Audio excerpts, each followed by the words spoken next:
Frère, effectivement, c'est une maladresse de dire arrête de marceler. Fais la liaison comme ça, non, ça ne passe pas. Pourquoi? Un harcèlement. Un harcèlement. Arrête de me harceler. Arrête de marceler. Mesdames et messieurs, nous avons un admirateur qui dit top phytologue. S'il te plaît, viens nous aider. Il dit, hey, frère, c'est comment? Il dit champion, c'est pas du jeu ici. Il dit, mais pourquoi? Il dit, non. On a des polémiques ici, on a des personnes qui disent que on ne doit pas dire arrête de marceler. C'est-à-dire qu'on ne doit pas faire la liaison. Non, on dit non. Harceler là, c'est écrit comment? H A R C E L E R. Bon, du moins à l'infinitif.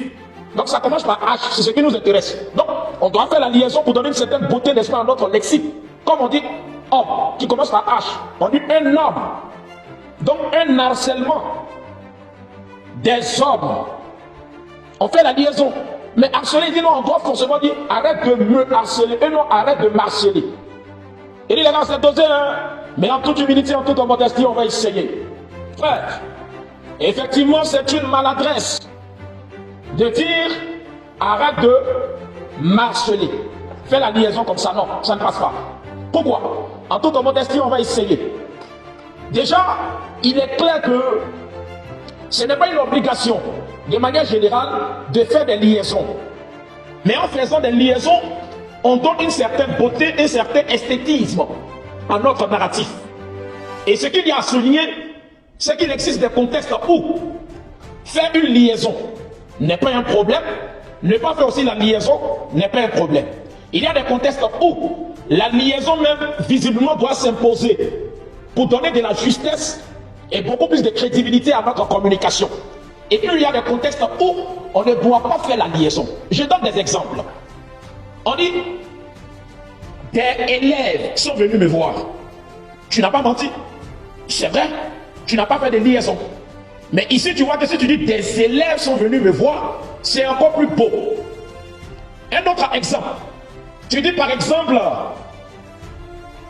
j'ai beaucoup aimé ton affaire. Tu vois ici, j'ai beaucoup aimé ton affaire. Tu n'as pas fait de liaison.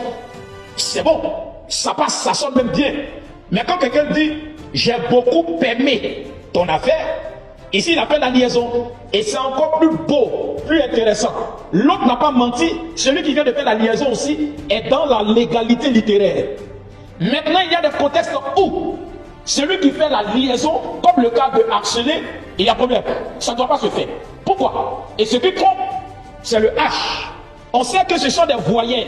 Lorsqu'un mot commence par une voyelle, c'est là qu'on peut se permettre la liaison. À l'exemple d'un élève. Un élève commence par E, c'est une voyelle. Donc on peut dire un élève. On prend le N là pour faire la liaison. Mais ici, harceler. H n'est pas une voyelle ici. En bon français, on appelle ça H aspiré. Or, lorsque le H est aspiré, c'est en réalité l'équivalent d'une consonne, comme N, comme T, comme F.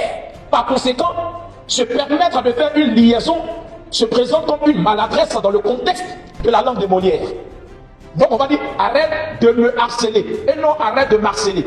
Ceux qui vont dire qu'on dit des hommes, hommes là, H dans le contexte d'homme, H là, c'est un H qui est muet, donc qui est l'équivalent d'une voyelle.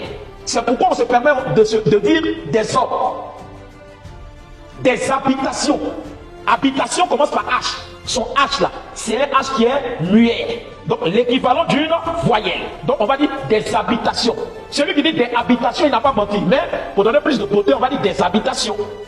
Mais harceler, c'est un H aspiré, consonne. On dit un garçon. Est-ce qu'on peut faire liaison entre un et puis garçon? Garçon commence par G. Tu vas prendre N pour faire la liaison et G commence. Il faut faire même, tu as bon ta bouche même comme on le dit encore. Ça passe pas. Mais si à la place des garçons, on mettait par exemple étudiant, étudiant commençant n'est-ce pas par E, on peut dire un étudiant. Encore une fois, harceler là, c'est aspirer, c'est une consonne. On ne peut pas faire des liaisons. Et il ne s'agit même pas du seul mot. On a le mot comme par exemple handicap. On a des gens qui disent un handicap ou bien des handicaps. Non, le H de handicap, c'est un H aspiré. Donc l'équivalent du nom consonne. Donc on va dire un handicap ou bien des handicaps et non des handicaps. Non. Ça ne passe pas. Le mot comme haricot, en langue malécole, on dit soso. Haricot commence par H. H de haricot, c'est un H qui est aspiré. L'équivalent d'une consonne. On ne doit jamais faire la liaison. Donc on dit un haricot, des haricots, et non des haricots. Il y a beaucoup de mots comme ça. Donc c'est comme si H a une double forme. La forme aspirée, la forme muette. Donc si on a la confirmation que c'est la forme aspirée, on ne peut pas faire des liaisons.